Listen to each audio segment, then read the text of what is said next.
Skizofrenia. Apa yang terlintas di pikiranmu ketika membaca kata ini? Mental illness, gangguan jiwa, dan apa lagi yang kamu tahu? Jadi skizofrenia ini adalah gangguan psikotik yang paling sering dialami oleh penduduk dunia. Hampir 1% warga dunia menderita skizofrenia dalam hidup mereka, yang dalam setahunnya dapat mencapai 15,2% per 100.000 penduduk. Gejala klinis yang biasa dialami oleh penderitanya yakni gangguan pikiran, delusi, halusinasi, efek abnormal, hingga kepribadian motorik yang terganggu. Di Indonesia sendiri, 70% mereka yang dirawat ke psikiatri adalah karena gangguan skizofrenia. Namun, pernahkah kamu menduga jika penyakit yang masuk ke dalam kategori gangguan mental ini dapat menciptakan sebuah karya seni yang tak hanya sekedar karya biasa, namun dapat dikategorikan sebagai karya yang hebat dan mempelopori atau menginspirasi seniman-seniman lainnya dalam membuat karya. Kami telah mendapatkan persetujuan dari seorang pelaku seni yang karyanya telah mendapat penghargaan dari dalam maupun luar negeri, dan bahkan tak hanya satu karyanya yang telah ditayangkan di bioskop nasional. Dan uniknya, ia adalah seorang pengidap skizofrenia. Narasi ini akan berakhir, dan inilah dia, Adrian Airilovian, seorang pelaku seni yang mengidap skizofrenia.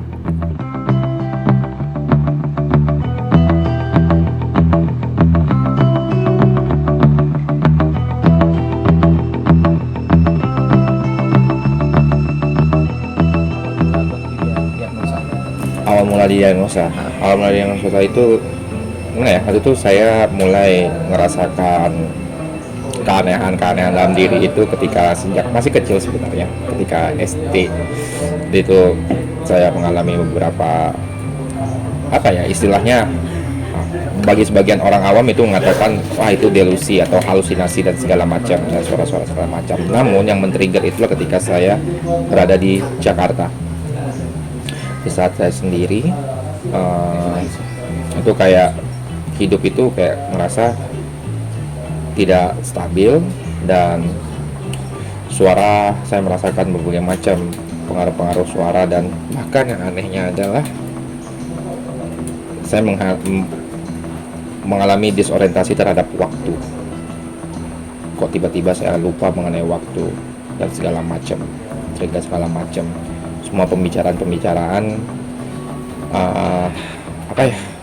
gangguan dalam berpikir. Dan sorry dulu ya, bentar ya. Oke. Masalah penyakit ini tuh personal sebenarnya, cuma saya sudah membuka diri aja. Dan bagaimana awal-awal saya didiagnosa ketika saya ngerasa keanehan dalam diri saya itu berupa apa yang terjadi setiap kali saya berkegiatan, setiap kali saya merasakan sesuatu dalam small pun dalam lingkungan ramai atau sendiri, itu saya merasa ada sesuatu hal yang buat saya itu disorientasi. Saya pikir itu hal yang biasa, kegelisahan dan segala macam. Cuma yang membedakan itu adalah saya susah membedakan mana yang nyata dan mana yang ilusi. Kehidupan di Jakarta itu yang men-trigger segala macam, karena hidup di Jakarta itu saya seorang diri dan harus bertahan hidup di sana. Tidak ada yang memiliki teman bicara, dan saya selalu berbicara sama diri saya sendiri.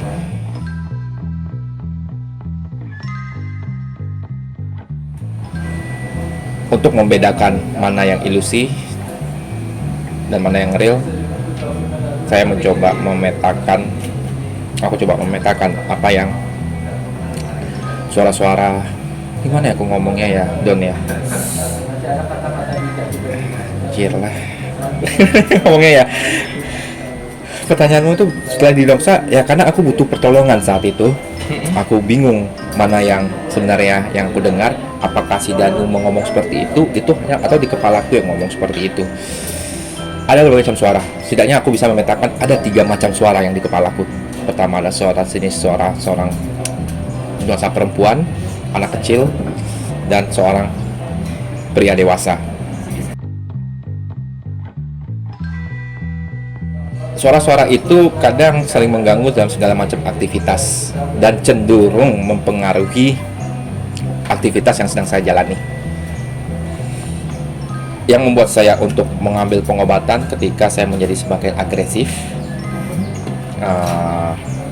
Ya, aku melakukan kekerasan terhadap diri sendiri karena itu telah mengganggu banget. Suara-suara ini apa, ngomong apa, pukul kepala dan segala macam, dan aku rasa itu yang jadi titik balikku, aku harus berobat.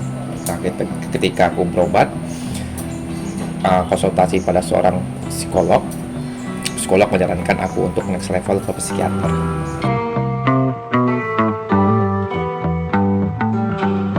Nah, di psikiater itu saya mengalami beberapa assessment sehingga ya ada kecenderungan ke schizophrenia. Ya, aku sebagai anak muda yang mikirnya ini mungkin karena kegelisahan aja atau ketakutan atau apalah gitu kan, saya coba cuek. Namun karena dulu saya tinggal di kampus, saya nggak pernah ngekos, saya tinggal di kampus, itu udah mengganggu segala macam aktivitas.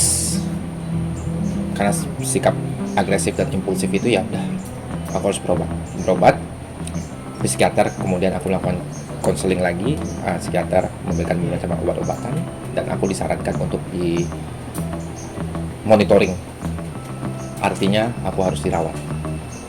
Nah, itu menariknya, aku dapat pengetahuan itu dari dokterku, mengatakan bahwa semua itu akan kembali pada pilihan-pilihan yang kamu terapkan. Awalnya aku ngerasa itu sebuah gangguan karena aku susah konsentrasi, sementara banyak pekerjaan yang harus aku tuntaskan dengan penuh tanggung jawab lah, ya kan. Cuma suara-suara itu selalu menghalang, dan aku coba, kata kuncinya adalah dokterku, psikiaterku ngomong, semua ada pilihan pada diri sendiri, bagaimana untuk mengelolanya. Apakah kamu akan kalah sama suara-suara itu atau kamu bisa mengelola suara-suara itu. Ya udah. Pengaruh terbesar adalah ketika sendirian. Aku seorang penulis skenario, aku menulis, dan tulisan-tulisan itu selalu direspon sama mereka yang berbicara di sini. Itu sangat membantuku. Karena apa? Karena di situ aku berkembang. Misalnya aku menciptakan satu dialog untuk skenario film, ketika aku buntu, mereka ngerespon itu. Bahkan satu saat, beberapa karya yang aku bikin, bukan aku yang menulis, tapi mereka yang berbicara, ya aku rekam semuanya. Aku rekam dalam tulisan bentuk wujud huruf-huruf lah. Ya, huruf-huruf lah.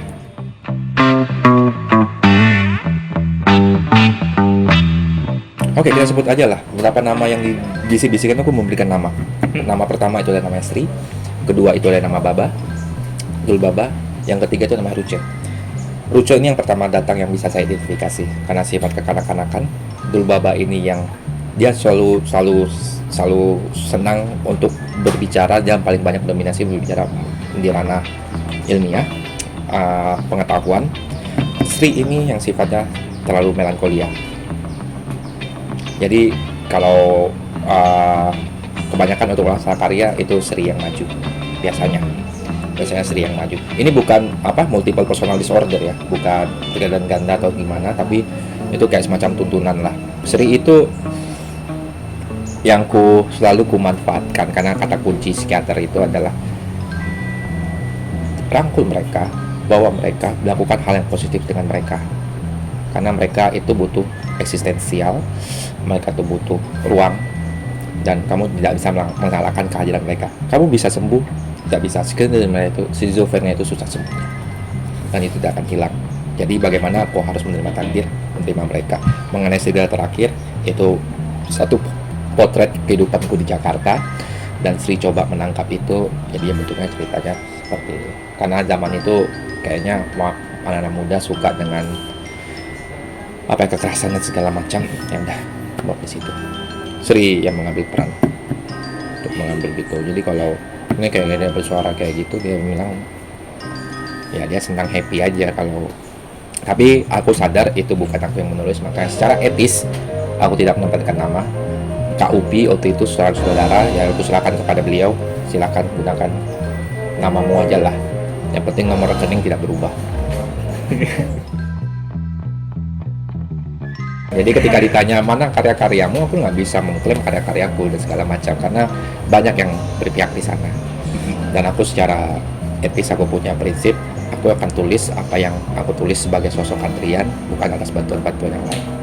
Aku selalu tekankan sama diri sendiri, dan alhamdulillah itu masuk ke dalam alam bawah sadar bahwa kita selalu berkarya tidak untuk impact kepada diri sendiri, tapi bagaimana impact itu ke orang lain. Jadi ya itu penuh kematangan.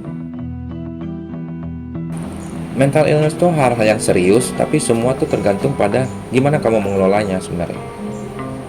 Tidak akan merubah apapun kalau kamu sendiri tidak mengambil sikap apa yang kamu pengen. Itu yang paling pesanku. Dan pesanku yang lainnya, yang paling penting adalah jangan berdiri atas ego sendiri. Ternyata orang-orang banyak yang perlu pengaruh lu, impact yang besar. Makanya aku nggak pernah merasakan ini pencapaianku, enggak. Ini seperti pencapaian yang lain, kayak gitu. Dan kamu akan tetap menjadi kamu. Bagaimana kamu menikmati hidup? Kalau aku selalu diajarkan seperti itu. Kamu hidup, pasti kamu akan memberikan impact yang lain. Itu esensi kehidupan menurutku. Makanya kadang aku nulis skenario itu pernah aku nggak dibayar, karena aku suka. Kayak itu bayaran itu bisa beli mobil, tapi karena aku suka aku nggak perlu bayar. Aku sering kayak gitu.